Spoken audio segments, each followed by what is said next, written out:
Oui, alors c'est un projet qui s'appelle Hervé. Et justement, on est en train de travailler dessus depuis à peu près, depuis le début de l'année passée, je dirais. Kevin Ramsayer, il est danseur. Moi, je viens plutôt des arts visuels, mais j'ai beaucoup travaillé dans le théâtre.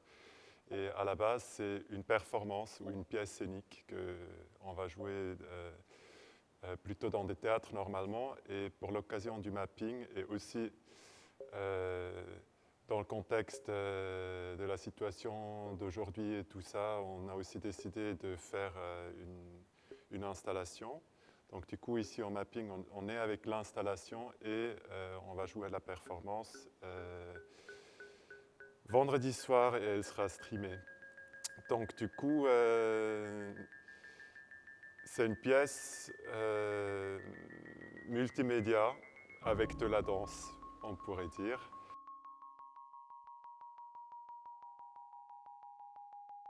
Oui, je pense que oui. Après, en fait, j'ai l'impression que c'est une pièce assez low-fi. C'est assez, elle n'utilise pas des technologies très très poussées. En gros, c'est de la lumière, du son et un danseur. Et la lumière, le DMX, on le connaît depuis longtemps. Là, on utilise des LED qui fait que c'est quand même un peu un autre registre et on peut faire des choses qu'on n'a pas pu faire avant. Euh, L'éclairage traditionnel dans le théâtre, tu mets une gélatine, après tu as une couleur et tu ne fais plus rien. Et là, on travaille quand même beaucoup avec de la couleur et avec la perception des gens et créer des hallucinations visuelles. Et ça, c'est possible grâce à ces technologies. Donc voilà, mais c'est pas le dernier cri, quoi. Dans chaque salle, il y a 2, 3 lampes comme ça qui sont accrochées pour vite fait changer une ambiance, des couleurs et tout ça. Tout le monde sait les utiliser. Après, je pense que là où on a vraiment poussé les choses au niveau technologique, c'est comment on interface avec ces supports. Donc, on a développé pas mal de software fait maison qui génère le son et le flux DMX pour la lumière en même temps. Et d'abord, j'ai commencé à programmer. D'abord, on a travaillé sur mon ordi portable qui a quand même quelques années et ça marchait bien. Et en plus, le système et la pièce s'agrandit. On avait plus de besoins parce que ça correspondait plus. On avait des nouvelles idées. Du coup, la machine elle est devenue de plus en plus grande, qui faisait qu'entre-temps, il nous faut quand même un ordinateur très très puissant pour faire tourner le truc. Mais c'est des technologies que je dirais on trouve presque dans chaque maison, quoi. C'est un ordi et de la lumière, quoi. Et voilà.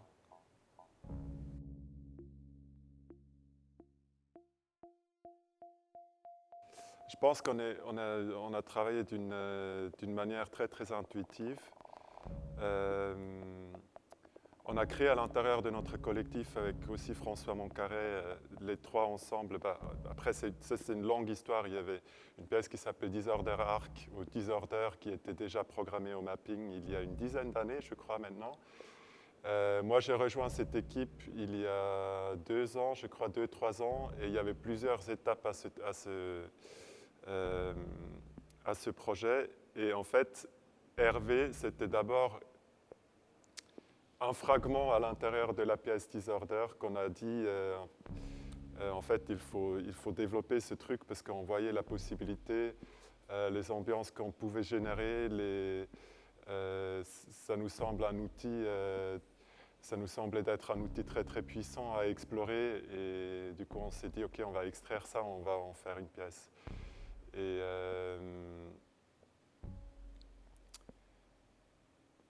je pense qu'on cherchait une certaine poésie, quoi. Pouvoir transmettre un sentiment qu'on ressent plus tant dans le beat que dans la tête. Et je pense qu'on a aussi, à travers c'est toujours comme ça, je pense que si on est en train de travailler sur quelque chose qui est plutôt de l'ordre d'abstrait. C'est aussi, on est en train de digérer des choses que peut-être on ne sait même pas qu'on est en train de les digérer en ce moment-là. Et je pense que c'est... On n'a pas cherché concrètement des choses. En fait, on a plutôt cherché une justesse c'est une recherche assez formelle, quoi, qui, qui nous a permis de créer des ambiances, des vécus. On voulait proposer une expérience au public, quelque chose qui est à la fois très très physique, c'est très visuel et sonore aussi. Il y a un sound system sur scène, c'est quelque chose qui sait quand même faire du bruit. Donc il y a tout un truc de créer une expérience pour les spectateurs qui est de l'ordre de quelque chose de le ressentir dans les tripes, quoi.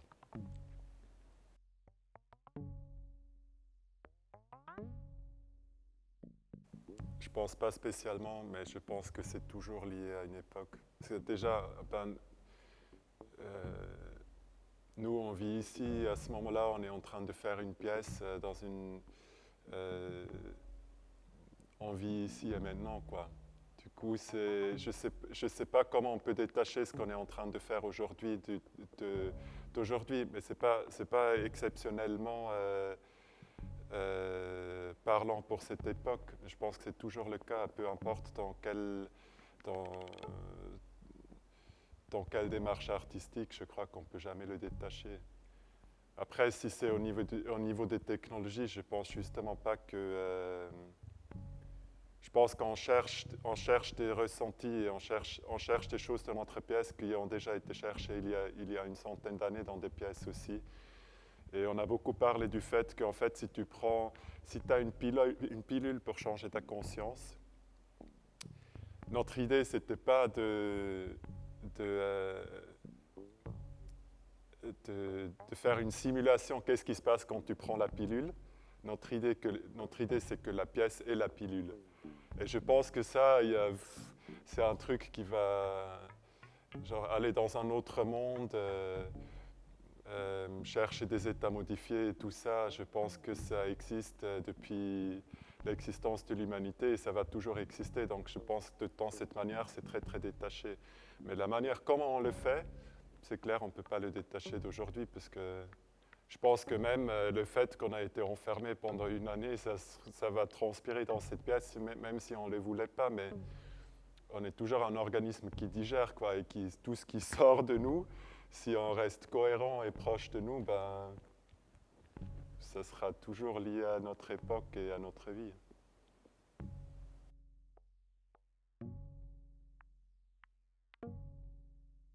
Je pense que les choses qui ont le plus laissé des traces dans ma pratique, je pense, après pour Kevin, je ne peux pas parler, je pense qu'en tant que collectif non plus, je ne peux pas répondre à cette question. Mais pour moi, c'est clairement des rencontres, soit avec des gens ou des pièces que j'ai vues. Bah, j'ai des pièces dans ma tête que j'arrive plus à effacer et que je suis encore... par exemple, Violette de Max Stewart, c'est une pièce qui m'a... Je sais, quand je suis sorti de là, je me suis dit, si j'arrive un jour dans une pièce, de transmettre autant des choses aussi fortes et provoquer cet état que j'avais quand je sortais de la pièce dans les spectateurs, spectatrices qui sortent d'une pièce à moi. Je me suis dit que je serais très très heureux si un jour ça arrive. Après, c'est aussi, je pense que ce qui m'a quand même beaucoup fort, c'est les gens que j'ai rencontrés pendant mes études. J'étais très très axé technologique avant, où je suis rentré aux Beaux-Arts, je savais déjà programmer et c'était quelque chose qui m'intéressait, même si professionnellement je faisais autre chose. Et quand je suis arrivé aux Beaux-Arts, j'ai rencontré des gens qui étaient justement plus intéressés à l'acte, à l'action artistique que que dans des différents médias, c'était plutôt adopter une posture spécifique que se dire qu'en fait, mon média, c'est la photo et maintenant je vais faire la photo jusqu'à la fin de ma vie. J'étais dans une section où on pouvait... où la recherche était très très large et plutôt liée au processus, quoi. Je pense que ça m'a quand même beaucoup formé. Si tu m'avais demandé avant d'aller aux Beaux-Arts, si tu m'avais demandé si je vais faire des pièces de théâtre où je serais surtout, en tout cas, actif dans ce cercle-là, j'aurais dit mais non, mais le théâtre et maintenant je fais quasi plus que des pièces, quoi. Et où je travaille à l'intérieur des collectifs qui font des pièces, soit musicales ou théâtrales, ou des performances, ou aussi le côté plastique est très très important. Les pièces dans lesquelles où je travaille, je ne me vois pas comme un théâtreux, quoi. Je suis pas acteur ou interprète, je me vois vraiment comme quelqu'un qui travaille plutôt d'une manière plastique.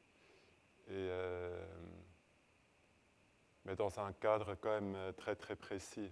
Moi, j'adore le fait j'aime bien ce truc où il y a un programme et tu te dis hey, ce soir à 8 h, il faut venir là, on se retrouve et il y a quelqu'un qui regarde et quelqu'un qui propose quelque chose. Et cette manière-là de la communication artistique, c'est quelque chose que j'aime beaucoup. C'est pour ça aussi, je pense que là, l'installation qu'on propose, elle est super, mais moi, je me réjouis quand même de faire la performance, ou même si maintenant, ce sera un cercle très, très restreint des gens qui vont venir, mais moi, par exemple, ça me manque ces moments où il y a aussi une rencontre et un travail qui se fait, la durée de la pièce, aussi des gens qui viennent regarder, qui font un travail d'intégrer ce qui leur est proposé. J'aime bien ce rapport-là.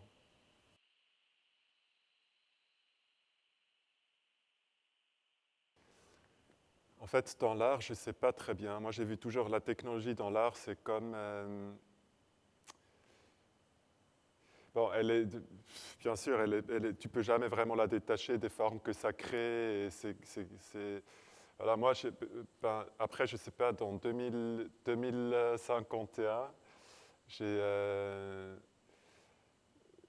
dans l'art, je ne sais pas, mais j'ai des espérances que la technologie, comment elle va se transformer peut-être aussi pour juste la société en soi. Et c'est clair que l'art fait partie de la société, du coup peut-être on va l'envisager aussi d'une manière différente. J'espère que on va se détacher d'une certaine manière émancipé et détaché de la technologie dans le sens où on ne croit plus que les technologies vont régler nos problèmes qu'on a sur la planète. Et après, je ne pense pas que tout le monde le fasse, mais j'ai quand même l'impression qu'il y a une grande confiance que, en fait, ce que nous, on n'arrive pas à régler parce qu'on ne veut pas changer notre mode de vie, ce sera la technologie ou la recherche qui va le faire pour nous. Et un jour, je ne sais pas, notre atmosphère elle est pétée et on va tous cramer avec la lumière UV, que tout le monde pense que ouais, mais jusqu'à ce moment-là, on aurait inventé une gaz où il y a, je ne sais pas, il y a un truc qui va nous protéger, qui est de l'ordre de la technologie et de la science. Et moi, par exemple, c'est quelque chose dans laquelle je ne crois pas du tout.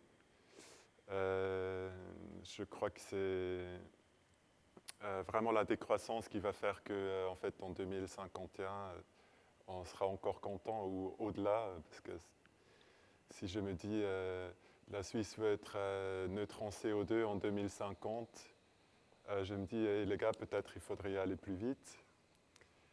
Du coup, 2051, en fait, j'ai l'impression qu'on n'est pas encore si loin que ça. Moi, j'ai l'impression, dans l'avenir, et ça c'est peut-être aussi une vision un peu science-fiction qui est colorée par des films hollywoodiens, je crois qu'il faut être beaucoup plus bricoleur. Le DIY va être super important. Il va falloir s'organiser, ou j'espère qu'on va s'organiser à une échelle très très locale. Donc du coup, il faut faire ami avec plein d'ingénieurs qui vont nous aider à construire des trucs avec rien. J'espère que ce sera un peu MacGyver où je sais pas, tu peux construire. Bon, MacGyver, il construit souvent des bombes ou des trucs comme ça pour sortir d'un truc, mais lui, avec son couteau suisse, il arrive à le faire. Je pense qu'on aura de la technologie très très poussée, mais j'espère qu'on s'approprie plus les choses, qu'on retourne à une compréhension plus basique où on sait comment s'en servir et on sait d'une certaine manière émanciper qu'on n'a pas besoin d'acheter tous ces appareils partout qui nous sont proposés. Mais ouais, j'espère que ce sera beaucoup plus DIY.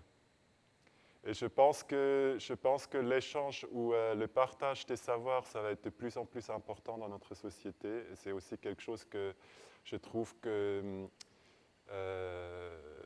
pas seulement pour ça, je pense que l'art, elle est quand même là pour questionner tout ça et aussi pour le faire avancer ou pour le réfléchir ou comment le faire.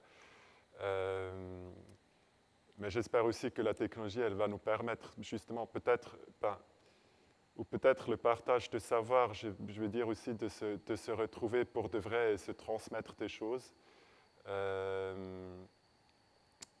J'espère que ça va être de plus en plus important quoi, dans l'avenir. C'est un peu l'esquisse que je vois et c'est aussi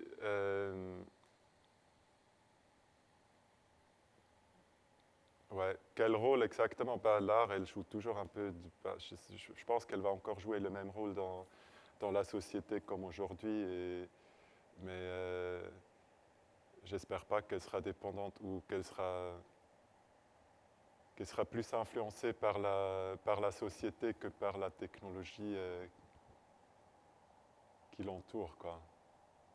Je sais pas. Je suis pas très clair sur ces réflexions, hein. C'est aussi un truc qui est... ça rame dans la tête, quoi. Moi, j'ai travaillé dans des pièces où je me suis dit, où j'ai travaillé dans des projets où je me suis dit, en fait, pendant tout le projet, je n'ai pas envie de toucher un ordinateur.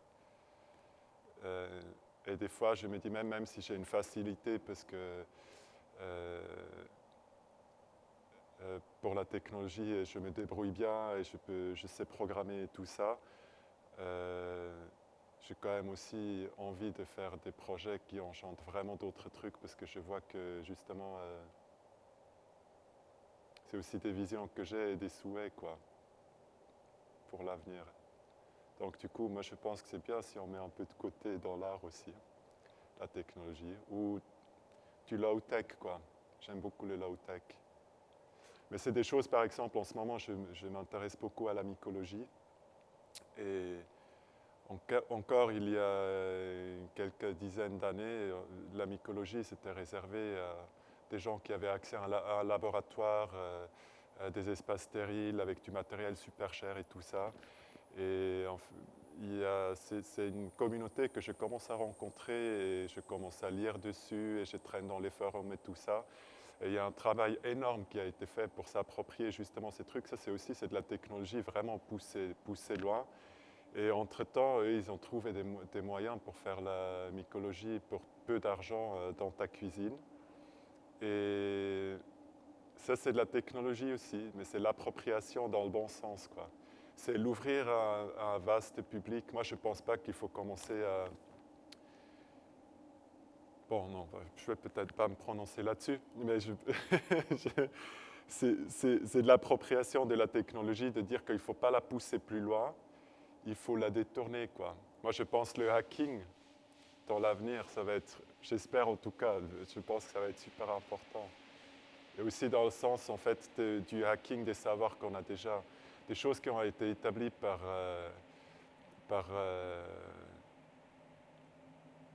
d'autres gens ou par des institutions où tu te dis non, mais en fait, on peut le réfléchir, peut-être on peut l'adapter et se l'approprier. Je pense que justement aussi dans le contexte de partage de savoir, je pense que ça, 2051, c'est le truc, quoi.